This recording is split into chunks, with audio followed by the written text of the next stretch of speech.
Price Lord. கடந்த சில வாரங்களாக நாம் தொடர்ந்து ஆண்டவருடைய வசனங்களை ஒரு குறிப்போடு தியானித்து வருகிறோம். அவருக்குள் நிலைத்திருப்பது, அவருக்காய் கனி கொடுப்பது, இவளெல்லாம் யோவான் சுவிசேஷம் 15ஆம் அதிகாரத்திலிருந்து 16ஆம் வசனம். நீங்கள் என்னை தெரிந்து கொள்ளவில்லை, நான் உங்களை தெரிந்து கொண்டேன்.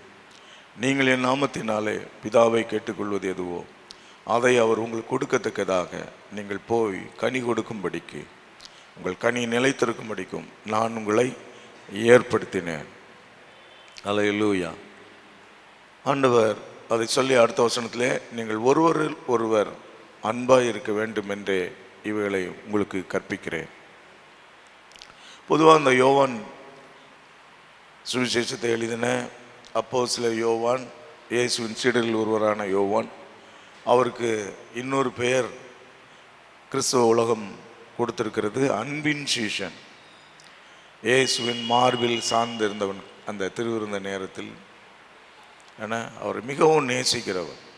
எல்லா சீசர்களும் ஓடினாலும், எல்லாரும் பயந்து ஓடின போதும் கடைசுவரை சிலுவையில் அருகே நின்றவன்.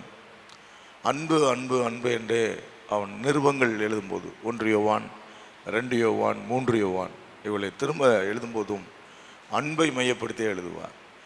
கிறிஸ்துவ வாழ்க்கையை குறித்து நாம் புரிந்து கொள்ள வேண்டியது, நாம் நம்மை உண்டாக்கின தேவன், நம்மை தெரிந்து கொண்ட தேவன், நம்மை அழைத்த தேவனை முழு இருதயத்தோடும் முழு ஆத்மாவோடும் அவர்கள் அன்பு கூறுவது தான். அல்லேலூயா. பக்திமயமாக இருப்பது ஒரு எல்லா மதத்திலும் சொல்லிக் கொடுக்கப்படுகிறது. எல்லா மதங்களிலும் அவரவர்கள் அந்த பக்தர்கள் பக்தியோடு பக்தி நயத்தோடு அவர்கள் அங்கே அவர்கள் வழிபாட்டு தலங்கள் போய் வர்றாங்க. அது எல்லா மதங்களிலும் சொல்லப்பட்டபடி அவர்கள் சரியாக செய்கிறாங்க. ஆனால் கிறிஸ்துவ மார்க்கம் வித்தியாசமான ஒரு மார்க்கம். நாம் ஆராதிக்கும் நம்முடைய கடவுளை பயத்தோடு அல்ல, அன்போடு அவரை நேசிக்க வேண்டும். கரங்களுக்கு தலையில் சொல்லுவோம், நம்முடைய இருதயம் எந்த அளவு அவரில் அன்பு கூறுகிறதோ அந்த அளவு தான் நம்ம கிறிஸ்தவ வாழ்க்கை வாழ முடியும். ஞாயிற்றுக்கிழமை மட்டும் ஒரு மேலே ஒரு பிரியம் வருதுன்னு வச்சுக்கொள்வோமே. ஞாயிற்றுக்கிழமை எந்திரிச்ச உடனே இன்றைக்கி நம்ம சர்ச்சுக்கு போகணும், ஆண்டவரை ஆராதிக்கணும் அப்படின்னு ஆசை வருது. நல்ல பாட்டு பாடுறோம், எல்லாம் ஆராதிக்கிறோம் அப்படின்னா திங்கட்கிழமையிலேருந்து சனிக்கிழமை வரைக்கும் நம்முடைய வேலைகள், கஷ்டங்கள், போராட்டங்கள், நம்முடைய சொந்த சுமைகள், பொறுப்புகள் இவளெல்லாம் சேர்ந்து கொஞ்சம் கூட அவரை நினைக்க விடாமல் பண்ணிடுதுன்னு வைத்துக்கொள்வோமே. அப்படியானா நம்முடைய அன்பு, ஞாயிற்றுக்கிழமை அன்பு அந்த அளவு தான் இருக்கும். அன்னைக்கு ரொம்ப சுறுசுறுப்பாக அன்னைக்கு தேடுவோம். மற்ற எல்லா நாளும் நான் உழைச்சா தானே சாப்பிட முடியும், நான் உழைச்சி மீதி எடுத்தால் தானே என் பிள்ளைகளை காப்பாற்ற முடியும், அவைகளெல்லாம் தேவைகள். ஆனால் கொஞ்சம் கூட நினைவே இல்லாமல், கொஞ்சம் கூட அவர் மேலே ஒரு அன்பு இல்லாமல் இருப்போம் என்று சொன்னால் கிறிஸ்துவ வாழ்க்கையே நமக்கு சமாதானம் இருக்காது. ஏதோ ஒரு குறைவுபட்ட மனம் இருக்கும். ஒரு வாலிபன் எல்லாவற்றையும் செய்கிறேனே, எனக்கு என்ன பிரச்சனை என்று கேட்டது போல் நம்முடைய வாழ்க்கையிலும் இன்னும் ஏதோ ஒரு குறைவு உண்டு, இன்னும் ஏதோ ஒரு பிரச்சனை உண்டு என்ற மனசாட்சியோடு தான், ஒரு குற்ற மனசாட்சியோடு தெளிவற்ற சிந்தையோடு தான் நம்மளால் வாழ முடியும். ஆனால் அவரை நேசிக்கிற அந்த அன்பு இருக்குமானால், நான் உண்மை நேசிக்கிறேன், எதற்காக சபைக்கு வருகிறேன், உண்மை நேசிக்கிறதுனால் வருகிறேன். எதற்காக நான் ஊழியம் செய்கிறேன், உண்மை நேசிக்கிறதுனால் ஊழியம் செய்கிறேன். ஒரு திருமண உறவில் கணவன் மனைவி பந்தத்தை எபேசர் 5ஆம் அதிகாரத்தில் வாசிக்கிறோம். அதை அவர் சொல்லும் பொழுதே கணவன் மனைவி உறவு எப்படி இருக்க வேண்டும் சொல்லிகிட்டே வர்றவர். அப்புறம் கீழே பார்த்தீங்கன்னா, கிறிஸ்து சபையை நேசித்தது போல, கிறிஸ்து சபையில் அன்பு கூர்ந்தது போல புருஷனும் தன் மனைவியில் அன்பு கூற வேண்டும். கிறிஸ்து எப்படி சபையை நேசித்தார்? நிபந்தனையோடு நேசித்தாரா? Unconditional love, agape love. நிபந்தனையே கிடையாது. நீ தேடலை, நான் உன்னை தேடினேன். நீ என்னை தெரிந்து கொள்ளலை, நான் உன்னை தெரிந்து கொண்டேன். அந்த அன்பை பாருங்களேன். பேர் சொல்லி உன்னை அழைத்தேன், நீ அறியாத இருந்தும் உனக்கு பேர் சொல்லி அழைத்தேன். நம்மள நிறைய பேர் சாட்சி சொல்கிறோம், நாங்கள் இங்கே வருவோன்னே நினைக்கல, இயேசுவை பின்பற்றுவோன்னெலாம் நினைக்கல, எங்கள் குடும்பத்தில் யாருமே இதை சொல்லித்தரலை, அவங்க முன்மாதிரியாகவும் இருந்தது இல்லை, எப்படி நாங்கள் வந்தோன்னு எனக்கு தெரியல அப்படி சொல்கிறவர்கள் இங்கே அநேகம் பேர் இருக்கிறோம். ஏனென்றால் வேதம் சொல்லுகிறதுபடி அவர் உங்களை தெரிந்து கொண்டார்.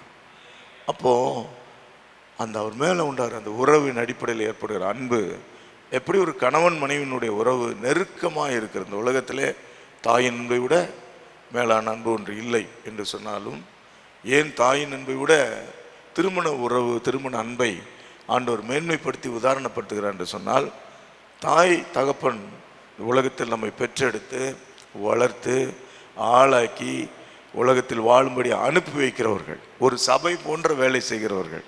சபை என்ன செய்யும்? விசுவாசிகளை ரட்சிப்புகள் நடத்தி ஆவிக்குரிய புதிய வாழ்க்கை புதிய பிறப்புக்குள் நடத்தி அவர்களை வாழ வைத்து சீஷராக்கி உலகத்துக்குள்ளே அனுப்பி வைக்கும். அதை போல தான் பெற்றோருடைய வேலை. நாம் அதை வச்சு தான் நம்ம சபையின் தரிசன வாக்கியமே எழுதணும். பரிந்து அளிக்கிற வேலைக்காரன், கற்றுக் கொடுக்கிற ஆசிரியன், வழி அனுப்பும் தாய், என்றாலும் ஒரு நாள் அனுப்பப்பட வேண்டியவர்கள் விசுவாசிகள். இதைத்தான் பெற்றோர்களும் செய்ய முடியாது ஆண்டவர் ஏற்படுத்தி இருக்கிறார். எவ்வளவுதான் நம்ம உயிருக்கு உயிராய் நேசித்தாலும், என் பிள்ளைகள் செத்தாலும் நான் விடமாட்டேன் அப்படின்னு சில பிள்ளைகள்லாம் சொல்லுவாங்க. 21 வயசு வரைக்கும் சொல்லுவாங்க, எனக்கு கல்யாணமே நீங்கள் பண்ணி வைக்கக்கூடாது. 22 வயசு சொல்லுவாங்க, கல்யாணமே பண்ணி வைக்கக்கூடாது, நான் உங்களை விட்டு எங்கேயுமே போக மாட்டேன், உங்களோடய தான் இருப்பேன் சாகிற வரைக்கும் அப்படின்னு வசனங்கள்லாம் எல்லா வீடுகளையும் கேட்கும். அப்புறம் பார்த்திங்கன்னா மெதுவாக அந்த சத்தம் குறையும். அப்புறம் அவங்க நினைக்கிறது தெரியும், நான் அப்படி தான் சொல்லுவேன், நீ எது ஒரு மாப்பிள்ளையை பார்த்து கல்யாணம் கட்டி வைப்பா பொண்ணை நினைக்கலாம். அது இயற்கையான ஒரு அனுபவம், ஆண்டவர் ஏற்படுத்தியிருக்கிற உறவு முறை. அதனால தான் மனைவியை கண்டடைகிறவன் பாக்கியவான், மனைவியை கண்டடைந்தவன் அவன் என்ன செய்யறான்? தன் தகப்பனையும் தாயும் விட்டு பிரிந்து இருவரும் ஒரே மாமிசமாக இருக்கிறார்கள். அப்படியானால் தாயும் தகப்பனையும் ஹாஸ்டலில் விட்டலாமா, தெருவில் அனாதையை விட்டலாமா? மிக வேதம் கடுமையாக நம்ம எச்சரிக்கிறது. எபேசியர் 6ஆம் அதிகாரத்தில் இல்லை, பெற்றோரை நம்ம கனப்படுத்துகிற அளவு தான் நம்முடைய வாழ்க்கையின் ஆசீர்வாதம். பெற்றோர்களும் அவங்க எல்லாரும் ஒரே கூட்டு குடும்பமாக இல்லாட்டா சாகிற வரைக்கும் நீ என் கூட இருக்கணும் அப்படின்னு சொல்கிறவங்க ரொம்ப குறைவு தான். அதுக்கு பதிலாக உன்னை ஆளாக்கணும், வளர்த்துட்டோம், இனி நீ உன் சொந்த காலில் இருக்கணும், எல்லா தேவைக்கும் அம்மா அப்பாவை நினைக்கக்கூடாது, எல்லா பிரச்சனைக்கும் அம்மா அப்பாவை நீ எதிர்பார்த்துருக்கூடாது. நல்ல பெற்றோர்கள் கற்றுக் கொடுக்குறாங்க. பிரச்சனைகளை நீ தான் எதிர்கொள்ளணும், நீ தான் அதை சரி செய்யணும். அது கைவிடுவதல்ல, பெற்றோர்கள் கைவிடுவதல்ல. எப்படி ஒரு பறவை, நம்மை போல் அறிவில்லாத பறவை என்ன செய்து பாருங்கள், கழுகு இப்படி தான் செய்யுமா, முட்டையிட்டு குஞ்சு பொறித்து அது கொஞ்ச நாள் பறக்கவே இயலாத சக்தி இல்லாத நாட்களிலே இறையை எடுத்து வந்து அது சாப்பிட்டு மென்று சவைச்சி குழந்தைக்கு தேவையான அளவு ஊட்டி விடுமா. அதே கழுகு தான் ஒரு டைம் வரும்போது தான் கட்டின கூட்டை, சில வாரங்கள் கட்டின கூட்டை 1 மணி நேரத்துக்குள்ளே எல்லாத்தையும் பிரித்து கீழே போட்டுரும்.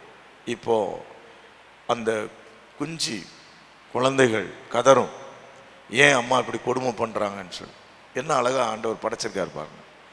அப்போது அங்கேருந்து பெரிய உயரமான மலையின் உச்சியில் தான் பெரும்பாலான கழுகுகள், மரங்களின் உச்சி, ஏதாவது ஒரு உச்சி தான் அதுக்கு தேவை.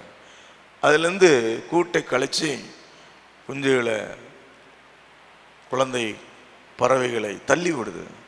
தள்ளி விட்ட உடனே அது அங்கேருந்து கீழே வரும்பொழுது அது என்னெல்லாம் சொல்லி கத்துமோ தெரில. அப்புறம் திடீர்னு பின்னால் வந்து தூக்கி திருப்பி மேலே கொண்டு போய் விட்டுரும். அங்கேருந்து திருப்பி வரும், ஐயா எம்மா அப்பான்னு கத்தும். திருப்பி கீழே வந்து திருப்பி தாங்கி மேலே தான் தாங்குவேன் சுமப்பேன், பார்த்தீங்களா இந்த கழுகு போல அப்படின்னு சொன்னப்ப அப்படி மேலே கொண்டு போய் திருப்பியும் விடும். அந்த கழுகு, ஒரு 6 அறிவில்லாத கழுகு தன் சொந்த மகளை, சொந்த மகனை, ஆசையாய் வளர்த்த மகனை மகளை ஒரு கட்டத்தில் கூட்டை கலைத்து பறக்க கற்றுக் கொடுக்கவில்லை என்று சொன்னால், அன்பு மட்டும் காட்டியிருந்தால் அந்த அன்பினால் இந்த குழந்தை குழந்தையாகவே இருந்து செத்து போயிருக்கும். அதனால தான் ஒரு டைம் வந்தவுடனே கூட்டை கலைக்கிறாரு, தள்ளி விடுறாரு, பறக்க வைக்கிறார். இதை சில பிள்ளைகள் திருமணம் ஆன பிறகும் புரிந்து கொள்ள மாட்டாங்க. எங்கள் அம்மா அப்பா எனக்கு யாரும் உதவி செய்யலை, கண்டுக்கவே இல்லை அப்படின்னு சொல்லுவாங்க. உன் பிரச்சனைகளெல்லாம் நீ சால்வ் பண்ணும். சபைக்குள்ளேயும் பெற்றோர்கள் உங்கள் பிள்ளைகளை அனுப்பி வைக்கும்போது பெற்றோர்கள்ட்ட பிள்ளைகள் ஏதாவது பிரச்சனை கொண்டு வருவாங்க. அவன் என்ன அடிக்கிறான், அவன் என்ன சேர்த்துக்கிட பண்ணிக்கிறான், இங்கே குழு மனப்பான்மை இருக்குது அப்படிலாம் பேசுகிறவங்க இருப்பாங்க. அதை பெற்றோர்கள் ஒன்றே என்கரேஜ் பண்ணிடாதீங்க. அப்படியா மகனே, அப்படியா மகனே சொல்ல. எங்கள் பிள்ளைகளுக்கு நாங்கள் அதை கற்றுக் கொடுத்தோம். சிறு பிள்ளைகளாக அவர்கள் இருந்தபோது, சிறு பையனாக அவன் 8th ஸ்டாண்டர்டில் ஜிம் பாஸ்டர், இப்போ ஜிம் பாஸ்டர் 8th ஸ்டாண்டர்டில் பேட் வாசிக்க ஆரம்பிச்சிட்டார். அப்படி வாசிக்கும்போது அப்போ இருந்த ஒரு பாடல் குழுவினர், முற்றிலும் வேறு குழுவினர் இருந்தாங்க. அதில் ஒரு குழுவினர், ஒரு வொர்ஷிப் லீடர் சொல்லிட்டாரு, இந்த சின்ன பையன் வாசிக்கிறதுக்கு நான் பாடணுமா? நான் பாட மாட்டேன் என்பேன். ஒன்று அவன் நிற்கணும், இல்லாட்டா நான் நிற்கணும். நான் தான் அவரை பாட விட்டுருக்கேன். அந்த இறக்கம் கூட இல்லாமல் அவர் சொல்லிட்டார். அவன் 8ஆம் கிளாஸ் 12-13 வயசு பையன் என்கிட்ட வந்து அழுதான். இந்த மாதிரி நான் அந்த அண்ணா அப்படி சொல்லிட்டாங்க, நான் என்ன செய்யணும்னு நான் கேட்டேன். நீங்கள் எதாவது செய்யுங்க அப்படின்னு. நான் உனக்கு எதாவது செஞ்சிருவேன், இப்போ கூப்பிட்டு பேசிடுவேன் 1 மணி நேரம். அவரை கூப்பிட்டு, ஏன் இப்படி சொன்னீங்க? வளரும் ஒரு கலைஞன், அவனை என்கரேஜ் பண்ண அல்லவா செய்யணும் அப்படின்னு புத்திமதி சொல்லியிருக்கலாம், எச்சரிப்பு கொடுத்துருக்கலாம், இதெல்லாம் செஞ்சுருக்கலாம். ஆனால் என் மகன்கிட்ட நான் சொல்லி கொடுத்த ஒரு விஷயம், நான் பாஸ்டர், நான் சொல்கிறபடி நீ செய்யணும் ஒரே ஒரு வார்த்தை சொன்னால் போதும், அவர் செய்வார். ஆனால் அது உனக்கு வெற்றியாயிடாது. நீ வாழ்க்கையை படிக்க முடியாது. இந்த உலகத்தில் போட்டி இல்லாமல் இருக்காது. அந்த போட்டியை நீ ஜெயிச்சு தான் ஆகும். உன் திறமையில நீ என்ன செய்யணுமோ அதை செய்யணும். இல்லாட்டா என்ன பிரச்சனை வந்தாலும் இன்றைக்கி அப்பாட்ட வந்த மாதிரி தான் நீ அப்பாட்ட வருவ. நீ தான் அதை செய்யணும் அப்படின்னு சொல்லி, என்ன செய்யணும்? நல்லா வாசி, நல்லா வாசி, இன்னும் நல்லா வாசி. அந்த அங்கிளுக்கு வேண்டான்னா இன்னொரு அங்கிள் வாசி பாடுறாருல, அவருக்கு மட்டும் வாசி. ஆனால் நீ சும்மா சிங் சச் சச் அது மட்டும் வாசிக்க விட. நல்ல எல்லா ரிதமும் எல்லா ஸ்டைலும் நல்ல குவாலிட்டி பண்ணு. ப்ராக்டிஸ் பண்ணுவான். வீட்டில் ஹோம்ஒர்க்லாம் பண்ண மாட்டான், இதே பண்ணுவான். அவனுடைய திறமையை ஒரு 2-3 வாரத்துக்குள்ளே வித்தியாசப்படுத்தினான். அவரே கேட்டார், எனக்கு வாசிக்க மாட்டானாமே அப்படின்னு. சரி வாசிக்க ஆரம்பிச்சு. அந்த நாளில் மேனுவல் ட்ரம்னு ஒன்று உண்டு, அதை வாசிக்கிற ஒரு தம்பி வந்தார். அவரே எல்லாம் எடுத்துகிட்டு வந்து செட் பண்ணி வாசிப்பார். அது எனக்கு ரொம்ப இஷ்டம். ஆனால் அவனை என்கரேஜ் பண்ணி விட்ட உடனே ஜிம்முக்கு இடையில லீவ், அவன் வாசிக்க வேண்டியிருக்காது. அப்போ 2 ஆராதனை. அப்போது இவன் வாசித்து நான் பாடவான்னு பாருங்க. அவர் 6வது மாதத்தில் சொல்கிறாரு, இங்கே பாருங்கள், ஜிம்மு வாசித்தா தான் நான் பாடுவேன், அந்த பையனை நீங்கள் கொடுக்கக்கூடாது. அவன் பெரிய ஆளுன்னு நீங்கள் நினச்சி கொடுக்குறீங்க. என்னால் பாட முடியல, நான் பாட்டில் தப்பு பண்ணுறேன்னு எல்லோரும் நினைப்பாங்க. அவனை தான் வாசிக்க ஒன்றுன்னாங்க. இதுதான் எங்கள் ஜிம்முக்கு நாங்கள் கற்றுக் கொடுத்த முதல் பாடம். பாஸ்ட் மகன், அந்த இன்ஃப்ளூயன்ஸை நீ வச்சு ஏதாவது ஒன்று செய்யணும்னு நினச்சின்னா நீ முன்னேற முடியாது. உன் திறமை, உன் தாளந்து, உன் அழைப்பு, உன்னுடைய முயற்சியில் பண்ணு. போட்டிகள் வரும், சபைக்குள்ளே போட்டிகள் வரும், ஸ்கூலில் போட்டி வரும். சபையில் வந்து அப்பாட்ட சொல்லிட்டேன், ஸ்கூலில் சொல்ல முடியுமா? ஸ்கூலில் உள்ள போட்டிக்கு வந்து எங்கள் அப்பாவை கூட்டிகிட்டு வரேன்னு சொல்ல முடியுமா? நாளைக்கு வேலை ஸ்தலத்தில் வரும், சொல்ல முடியுமா? திருமணம் ஆன பிற்பாடு போட்டிகள் வரும், எங்கள் அப்பாவை கூப்பிட்டு வரேன்னு சொல்ல முடியுமா? பறக்க தெரியணும், வாழ கற்றுக்கொள்ளணும். இதற்கு தான் ஆண்டவர் கூட்டிலிருந்து பிரித்து வேறு பிரித்து அனுப்புகிறார். இது அருமையான ஒரு சிஸ்டம். சபையும் அதை செய்ய வேண்டும், பெற்றோர்களும் அதை செய்ய வேண்டும். ஆனால் இந்த பெற்றோரை கைவிடக்கூடாது. நான் நம்ம சபையிலேருந்து அனுப்பும் பொழுது இப்படி நினைப்பேன், இங்கேருந்து போனாலும் இந்த சபையை குறித்து ஒரு சின்ன ஜெபம் பண்ணால் போதுமே. எந்த நாட்டில் இருந்தாலும் இதை பார்த்துக்கிட்டு இருப்பாங்க நிறைய பேர், அவங்களுக்கும் சேர்த்து தான் நான் சொல்கிறேன். இந்த சபையில் இருந்து தானே நம்ம ரட்சிக்கப்பட்டோம், இந்த சபையிலேருந்து தானே கிறிஸ்துவின் அன்பை ருசித்தோம், ஊழியம் செய்ய கற்றுக்கொண்டோம், இன்றைக்கி நம்ம வெளியே வந்து ஆசீர்வதிக்கப்பட்டிருக்கிறோம் அப்படின்னு வெளிநாடுகள்லையும் வெளியூர்களையும் இருக்கிறவங்க இதை பார்த்துக்கிட்டு இருந்தால், ஒரு பெற்றோரை விட்டு போன பிள்ளைகள் போல் நீங்கள் இந்த சபையை நினைக்கணும், சபைக்காக ஜெபிக்கணும், சபையின் கட்டிட பணிக்காக ஜெபிக்க வேண்டும், நீங்களும் பங்கு பெற வேண்டும். அதே போல் ஒவ்வொரு பெற்றோருடைய பிள்ளைகளும் திருமணம் ஆனவொன்னு அப்பா அம்மாவை கைவிட்டால் அது ஒரு சாபம். இல்லாட்டா உனக்கு இவ்வளோ காசு கொடுக்குறேன், உனக்கும் எனக்கும் எனக்கு தொடர்பே இல்லை அப்படின்னா சாபம். இந்த பெற்றோர்கள் விருப்பத்துக்கு விரோதமாக நீங்கள் அவங்க விஷயத்தில் நீங்கள் இடைப்படக்கூடாது. அந்த பிள்ளைகளை பெற்றோரில் வயதான காலத்தில் கைவிடக்கூடாது. பெற்றோர்களும் பிள்ளைகளை கோபப்படுத்தக்கூடாது. அதே 6ஆம் அதிகாரத்தில் பாருங்கள், என்ன அழகாக சொல்லப்பட்டிருக்கு பாருங்கள். எபேசியர் 6ஆம் அதிகாரத்தில் கோபப்படுத்தாதீங்க பிள்ளைகளை. சிலர் திருமணம் ஆன பிற்பாடும் மனைவி புருஷனோட வாழ விட மாட்டாங்க.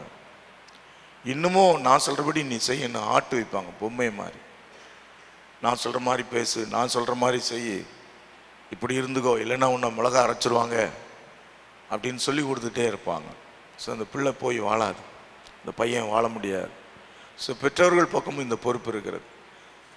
ஆனால் இதெல்லாம் தாண்டி ஒரு நல்ல கணவன் மனைவி, பெற்றோர் செய்ய வேண்டிய கடமையும் செய்து, கணவன் மனைவி ஒரே சரீரம், நீங்கள் இருவர் அல்ல ஒருவர், 1+1 2 அல்ல, 1+1 1 என்ற நிலைமையில் மாறி ஒரு அன்பின் ஐக்கியம். குடும்பம், வெற்றியுள்ள குடும்பம் அப்படின்னா எத்தனை பிள்ளைகளை பெற்றார்கள் என்பதல்ல, எவ்வளோ அன்பாக இருக்கிறாங்க, ஒருவர் நேசிக்கிறாங்களா. அண்ணாளுக்கு குழந்தை இல்லை, அவள் அழுகிறாள். புருஷன் சொல்கிறான், எல்கானா,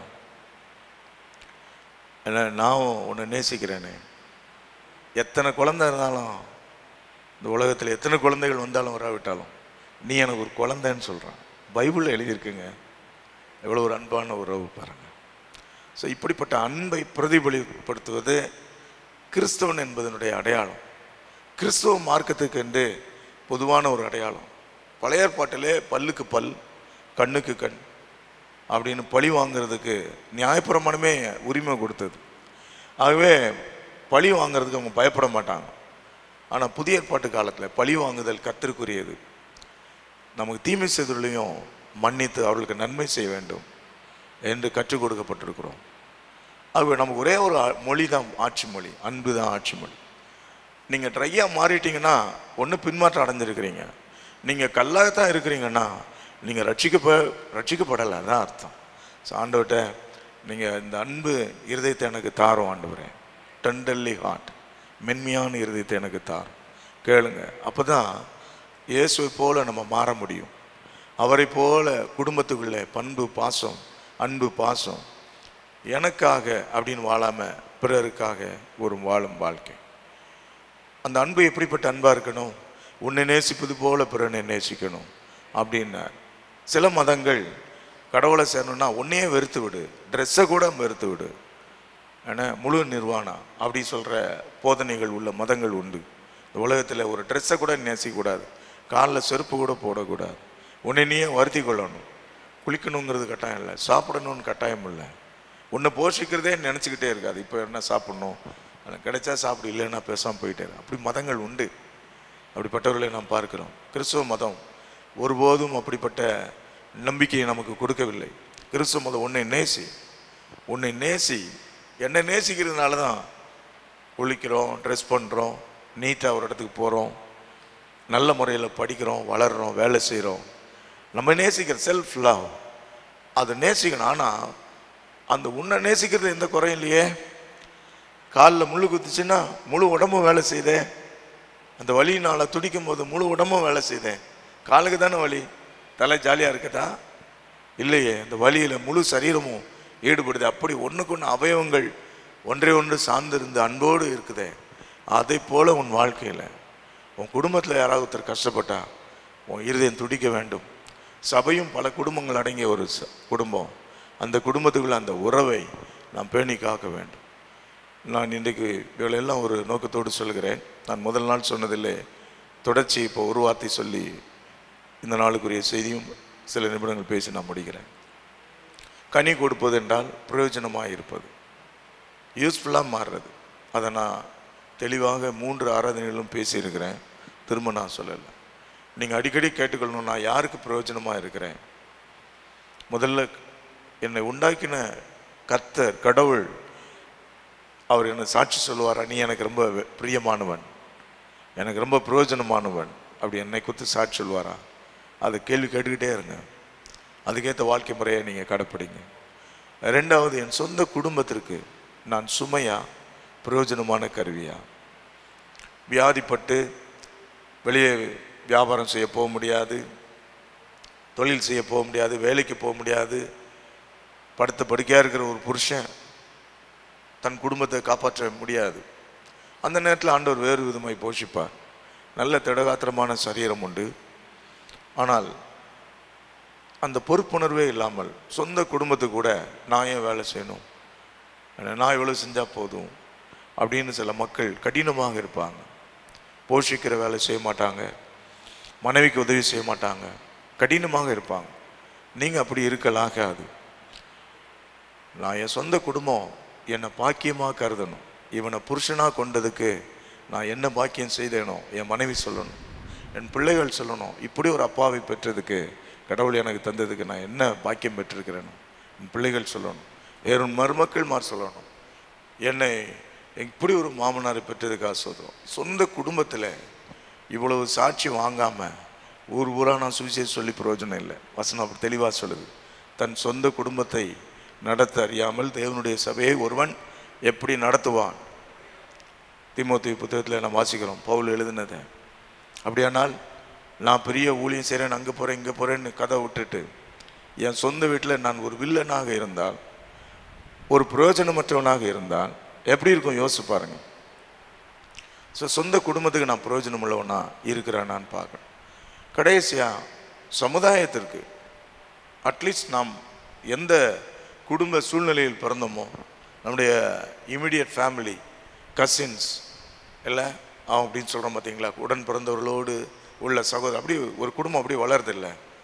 அந்த ஒரு தொகையை பார்த்தீங்கன்னா ஒரு 20-25 பேருக்கு மேலே இருப்பாங்க ஒரு குடும்பத்தினுடைய. நீங்களே எழுதி பாருங்களேன், இப்போ உள்ள சூழ்நிலைப்படி ஒரு 20-25 பேர் நினைவில் இருக்கும்படி இருப்பாங்க. இந்த 25 பேருக்கு என்னைக்காவது பிரயோஜனமாக இருந்திருக்கீங்களா? உலகத்தெல்லாம் நீங்கள் யோசிக்க வேண்டாம், இந்தியாவே அழிதெல்லாம் நீங்கள் பாட வேண்டாம். இந்த 25 பேருக்கு சொந்த கஷ்டனுக்கு நீங்கள் ஜோம் பண்ணியிருக்கீங்களா? அவங்க இந்த சத்தியத்தை அறியணும் அப்படின்னு ஜோம் பண்ணியிருக்கீங்களா? அவங்களும் இயேசு ஒன்றை வரணும், இந்த சபைக்கு ஒன்று ஜோம் பண்ணியிருக்கீங்களா? ஏன்னா கனி கொடுத்தலில் எத்தனையோ இது இருக்குது. ஏழைகளுக்கு உதவி செய்கிறதும் கனி கொடுத்தல் தான். அது எல்லா மதத்தினரும் செய்வாங்க, நம்மை காட்டிலும் அதிகமாக செய்கிறாங்க. கோயம்புத்தூரில் ஒரு ஹோட்டல் ஓனர், அவர் ஒரு நாளில் 25 ரூபாய்க்கு இன்றைக்கும் சாப்பாடு கொடுக்குறார். காரில் வந்தாலும் கொடுப்பார், ஆட்டோவில் வந்தாலும் கொடுப்பார். ஒரு முறை என் உறவினர் அங்கேருந்து வந்தார், ஏன் கிறிஸ்தவர்கள் இப்படி செய்கிறதில்ல அப்படின்னா. அவர் பெரிய பணக்காரர், இந்த பணத்தை தனக்குன்னு சேர்த்து வச்சு இன்னும் 10 தலைமுறைக்கு இன்னும் எங்கெங்கே இடம் வாங்க முடியுமோ வாங்கி போட்டுக்கிட்டே இருக்கலாமே. ஆனால் அவர் ஒரு இடத்துல இதுக்கு மேலே சேர்த்து என்ன பிரயோஜனம், 6 அடி நிலந்தானே அப்படின்னு தத்துவத்தை புரிஞ்சுட்டு ஒரு ஹோட்டலில் திறந்து, எவ்வளோ கூட்டம், 11 மணிக்கு திறக்கிறாங்க, 2 மணிக்கு முடிகிறாங்க. ஒரு நாளைக்கு 300-400 பேர் சாப்பிட்றாங்க, ஃப்ரீயாகவும் இல்லை. ஆனால் அந்த 25 ரூபா சாப்பாடு வெளியில் ஒரு 300 ரூபா சாப்பாடுக்கு இணையான அவ்வளோ வசதியான சாப்பாடு. ஏன் இந்த ஒரு கிறிஸ்தவர் போடக்கூடாது, கிறிஸ்தவர் செய்யக்கூடாதுன்னு என்கிட்ட கேட்டார். நீயும் பணக்காரன் தானே, உன்னை ஆண்டவர் ஆசீர்வதிச்சிருக்காருல்ல, இந்த ஆசை உனக்கு வந்துச்சு பார்த்தியா, இந்த பாரம் உனக்கு வந்துச்சு, நான் கூட நினைக்கலையே, நீ நினச்சிருக்கப்பார், செய்யன் தம்பி நீ செய்ய அப்படின்னு சொன்னேன் நான். அவர் செஞ்சுருக்கிறார், அவர் இறந்துட்டார், கொஞ்சம் வயசுல இறந்துட்டார். ஆனால் அவர் சொன்னபடி அவருடைய மரணத்தில் தான் நிறைய பேர் சாட்சி சொன்னாங்க, எங்களுக்கு இதில் உதவி செஞ்சார், அந்த விஷயத்தில் உதவி செய்தார். சிலர் மறைத்தாலும் அவருடைய நற்கிரி அன்னைக்கு விளங்கப்பட்டது. அது கிறிஸ்தவனுடைய அடையாளம். எனக்காக மட்டும் வாழ்ந்து சொத்து சுகங்களை சேர்த்து வச்சு வாழ்கிறவங்க பரலவும் போய் சேருவாங்களா எனக்கு தெரியாது. ஸோ அந்த 25 பேருக்காக, அதையும் தாண்டி ஒரு அப்பார்ட்மெண்ட்டில் இருக்கிறோம், ஒரு தெருவில் இருக்கிறோம், அதை குறித்து ஒரு பாரம் அக்கறை நமக்கு இருக்குதான்னு பார்க்கணும். அப்போ தான் அது அந்த ஜெபம் உண்டாக்கும். சகோதரி நல்ல சாட்சி சொன்னாங்க, இந்த காலம் அன்சீசன், இது போக முடியாத ஒரு காலம். ஆனால் நாங்கள் போனோம், கர்த்தர் கிரியை செய்தார். எப்படி கிரியை செய்தார்? 15 நாள் ஜெப நடை செய்தோம்.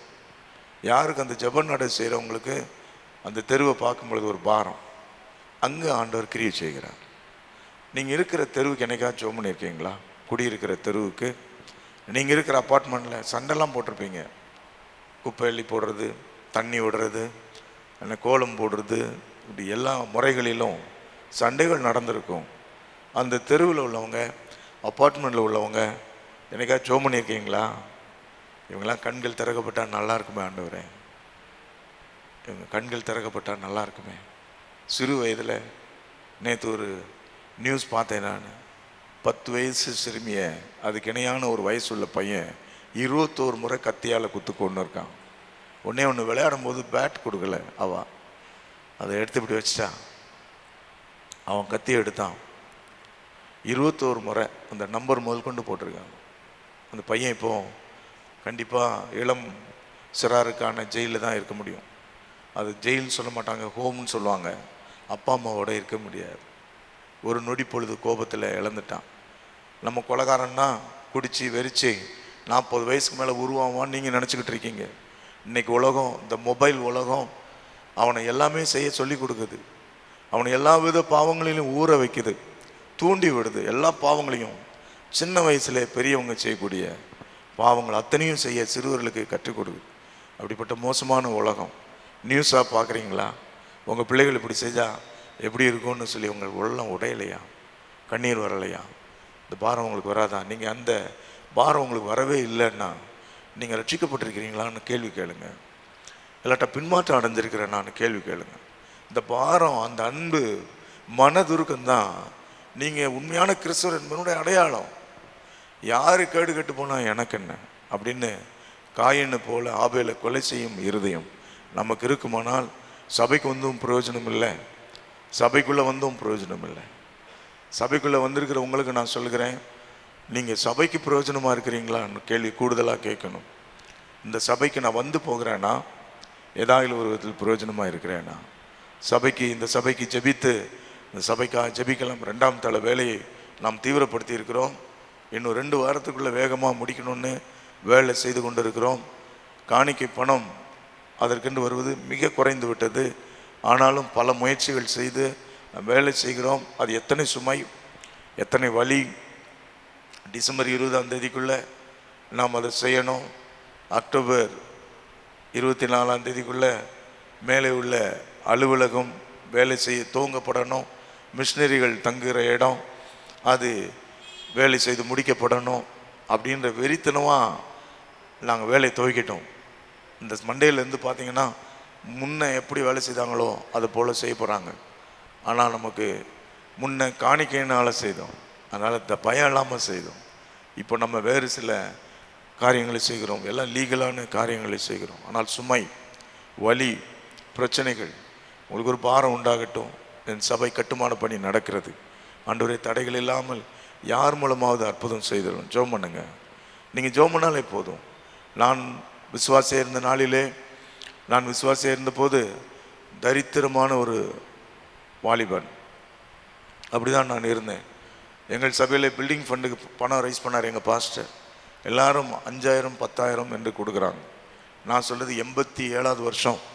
5000 10,000ன்றது இப்போ 1 லட்சம் 2 லட்சம்ன்ற மாதிரி எல்லாம் கொடுக்குறாங்க. நான் முன்னால் உட்காந்துருக்கேன், நான் கீபோர்டு வாசிக்கிறது உட்காந்துருக்கேன். நான் கண்ணில் கண்ணீர்.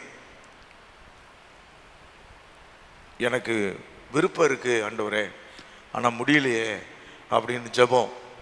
எல்லாரும் கொடுக்கும்போது எனக்கு ஒரு மாதிரி கஷ்டமாக இருந்தது. அவர்கள் அன்னைக்கு தான் என்ன ஒன்றுமே சொல்லாமல் இருக்கிறானே, கஞ்சனா, கொடுக்க வசதி இல்லாதவனா. ஏன்னா இப்போ மாதிரி தான் அப்பமும் ஏழ்மையை வெளியே யாருமே கண்டுபிடிக்கவே விட்டதில்லை. நான் ஏழ்மையாக இருந்தோம், இப்போ ஏழ்மையில் இல்லை. ஆண்டவர் என்னை ஐஸ்வர்யவானை மாற்றிட்டார். ஆனால் ஏழ்மையில் இருந்தபோது என்னுடைய நடை உடை பாவனையினால் ஒருபோதும் என் ஏழ்மையை வெளிப்படுத்தினதே இல்லை. அப்பவும் என்கிட்ட வந்து டீ குடிக்கலாமாம்பாங்க. நான் தான் டீ கொடுக்கணும், அவங்க காசு கொடுக்கணும்னு எதிர்பார்ப்பாங்க. நானும் தைரியமாக கொடுத்து செலவு பண்ணியிருக்கேன் நான். ஸோ அதனால் அன்றைக்கி கூனி குறுகிறேன் நான். இப்போ கஞ்சம் போல் காசு கொடுக்க மாட்டேன்றான் அப்படின்னு நினைப்பாங்களோன்னு வெக்கம் இருந்துச்சு. ஆனால் எனக்கு மட்டும் தான் தெரியும் அப்படி மணி பர்ஸில் ஒன்றும் இல்லை. ஆனால் ஜெபம் பண்ணேன், ஆண்டவரே எனக்கு ஒன்றும் இல்லை ஆண்டவரே, நானும் இந்த சபைக்கு பிரயோஜனமாக இருக்கணும் அப்படின்னு ஜெபம் பண்ணேன். நான் வீட்டுக்கு வந்து ஜெபம் பண்ணேன். அப்போ ஒன்றுமே இல்லைன்னு சொல்லி திரும்பவும் ஜெபம் பண்ணேன். ஆண்டவர் சொன்னா, இல்லை உன்ட்ட ஒரு கிட்டார் இருக்குல்ல, அதை கொடுன்னார். அந்த கிட்டார் 100 ரூபா. அப்போது விலை பேசினா 300 ரூபாய்க்கு ஒருத்தன்ட்ட விலை பேசினேன். அவர் எங்கள் நெருங்கிய நண்பர், அவங்க மகனுக்காக வாங்குறாரு. அந்த காலத்தில் 300 ரூபாய்க்கு பெரிய அமௌண்ட்டு தான். 300 ரூபா கொடுக்குறேன்னு அவரால் 100 ரூபா தான் கொடுக்க முடிஞ்சது. அதுவும் போயிடுச்சு, கிட்டாரும் போயிடுச்சு, 100 ரூபா. அந்த கிட்டார் ஒன்று தான் எனக்கு ஆறுதலின் இது. அதை வாசித்து நான் ஆராதிப்பேன். அதுவும் இழந்தேன். 100 ரூபாயை கொடுத்தாங்க. அது கொண்டு வந்து என் முதல் காணிக்கையாக பில்டிங் ஃபண்டுக்கு நான் கொடுத்தேன். ஆனால் ஆண்டவர் என் மனதில் இன்னொரு எண்ணத்தை கொடுத்தார். உனக்கு நான் மூளை கொடுத்துருக்குறேன், உடம்புல வலிமை இல்லை, கையில் பணம் இல்லை, இல்லைன்றதெல்லாம் சொல்லாத. உன் மூளை வலிமையானது, அதை வச்சு நீ ஏதாவது செய்யினார். எங்கள் பாஸ்டர்கிட்ட போய் சொன்னேன், நான் ஒரு ட்ராமா எழுதுகிறேன், எழுதி அதை ரிலீஸ் பண்ணி நடிக்க வைக்கிறேன் நம்ம ஆட்களை வச்சு, அதில் ஃபண்ட் ரைஸ் பண்ணி உங்களுக்கு கொடுக்குறேன். எங்கள் பாஸ்டர் என்கரேஜ் பண்ணுவார். ஆனால் நான் அது ஒருபோதும் செய்ததில்லை. ரொம்ப கூச்ச சுபாவம் உள்ளவன், மற்றவங்கள்ட்ட எளிதாக பழகாதவன். ஆனால் அவர் கொஞ்சம் பயம் இருந்திருக்கும். உன்னால் செய்ய முடியுமா, நான் அனௌன்ஸ் பண்ணலாமான்னார். தைரியமாக அனௌன்ஸ் பண்ணுங்கள் பாஸ்டர். பாஸ்டருக்கு நம்பிக்கை வரல, அனௌன்ஸ் பண்ணவே இல்லை.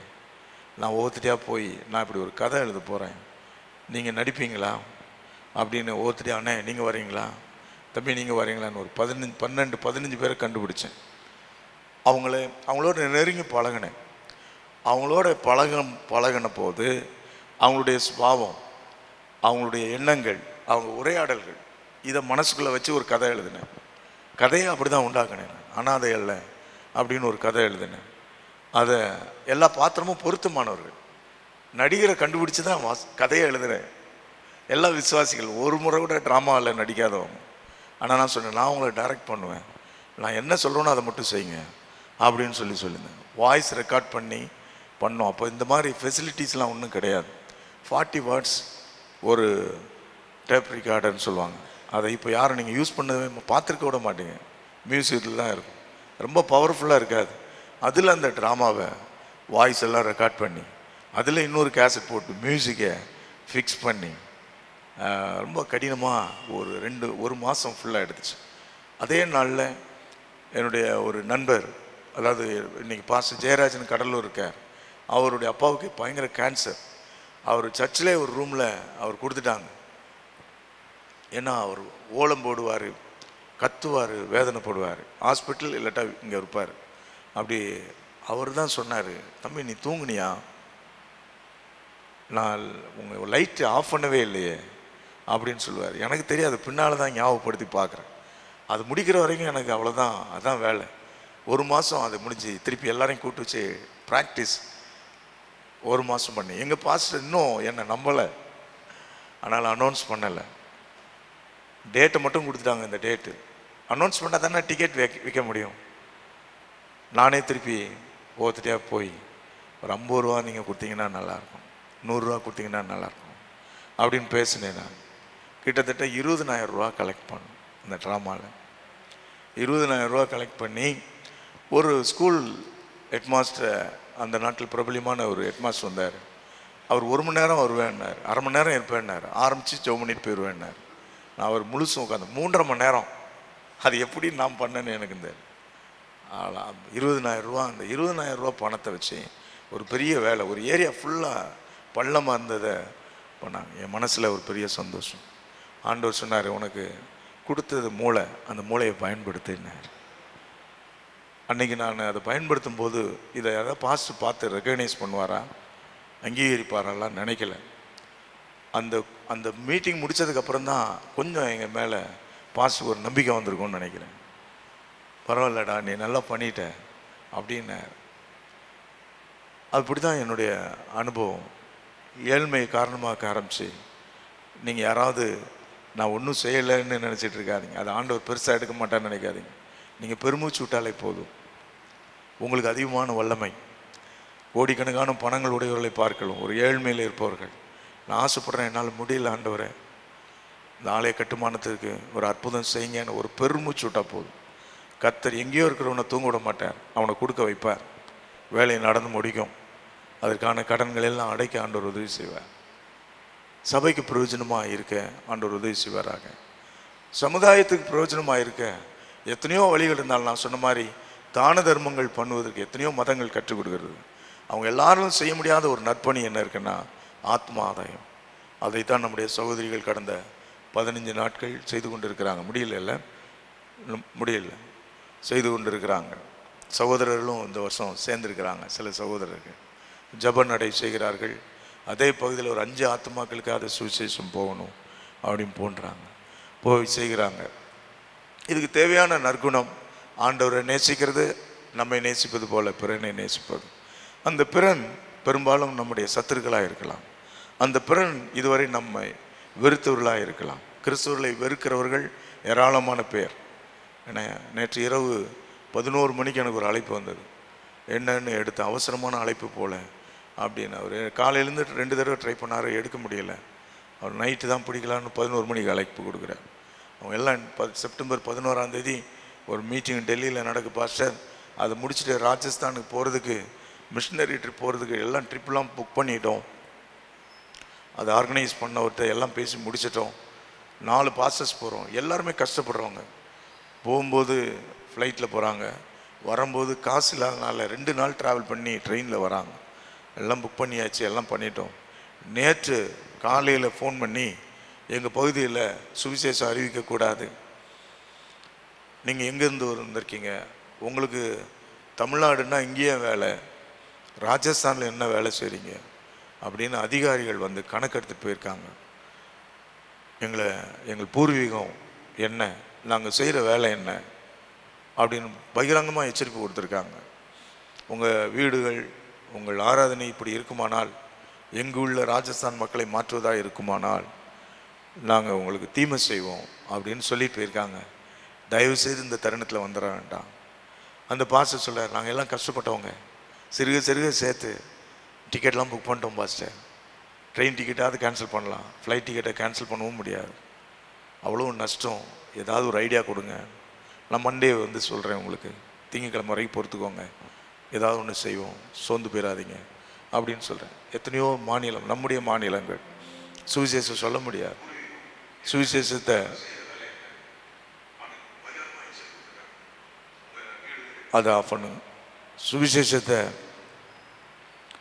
சுவிசேஷத்தை அறிவிக்க பல மாநிலங்கள் இந்தியாவில் ஆடப்பட்டு போச்சு. சுவிசேஷம் கேட்காட்டா என்ன, சுவிசேஷ ஊழியம் செய்யாட்டா என்ன? நம்முடைய மக்கள் முன்பு காட்டு மிராண்டிகள் போல இருந்திருக்கிறாங்க, அதே வாழ்க்கைக்கு போகிறாங்க. இப்போது ட்ரக் அடிக்ஷன் பஞ்சாபில் அவங்களது ரெஜிமெண்ட், சிகே ரெஜிமெண்ட்னே ஒரு ரெஜிமெண்ட் இருக்கும். மிலிட்ரிக்கு அங்கேருந்து ஆள் எடுப்பாங்க. எல்லாம் உயரமாக இருப்பாங்க, வீரமாக இருப்பாங்க. அவனை பார்த்தாலே ஒரு பயம் உண்டாகும். அப்படிப்பட்டவங்களுக்கு பாகிஸ்தான் எவ்வளவோ முயற்சி பண்ணாங்க, யுத்தத்தில் ஜெயிக்க முடியல. 3 முறை சண்டை நடந்தது, 3 முறையும் தோல்வி. இப்போ ஒரு 15 வருஷமாக பிளான் பண்ணி இந்த பஞ்சாபரை காலி பண்ணிட்டா எல்லாருமே காலி பண்ணிடலாம். அதுக்கு என்ன ஐடியா அப்படின்னு, ட்ரக்ஸுன்னா சாராயம் மாதிரி ஸ்மெல் வராது, கண்ணு கூட ரொம்ப மாறாது, அவன் ஆளாகவே இருப்பான், அவன் அதை போட்டுட்டா ஒரு போதையிலே மிதப்பான் அப்படின்னு ஒரு ட்ரக்ஸ் அந்த பகுதியில் விளைய வச்சு கவர்மெண்ட்டே அதுக்கு ஊக்கப்படுத்தி, கடத்துவதுக்கு ஊக்கப்படுத்தி பஞ்சாபுக்குள்ளே கொடுத்துட்டாங்க. பஞ்சாப் வாலிபர்கள் அதுக்கு அடிக்ட் ஆகிட்டாங்க. நான் முன்னாலே ஒரு முறை சொன்னேன், போன முறை ஒரு வீட்டுக்கு போகும்போது ஒரு வாலிபன், உயரமாக வாலிபன், மெலிஞ்சு இருக்கிறான், அவன் கையெல்லாம் அப்படி ஆடுது. என்ன அப்படின்னா, அவனால் அந்த ட்ரக்ஸை விட முடியல, ட்ரீட்மெண்ட்டில் இருக்கிறான். ஆனால் இனிமேல் ட்ரக்ஸ் எடுத்தாலும் சாவ போகிறான், எடுக்கலைன்னாலும் சாவ போகிறான்ற இடத்துக்கு வந்துட்டான். எவ்வளோ வலிமையான உடல் வலிமை உள்ளவர்கள், மன திடம் உள்ளவர்களை ஒவ்வொரு வீட்டில் இந்த வாரம் போன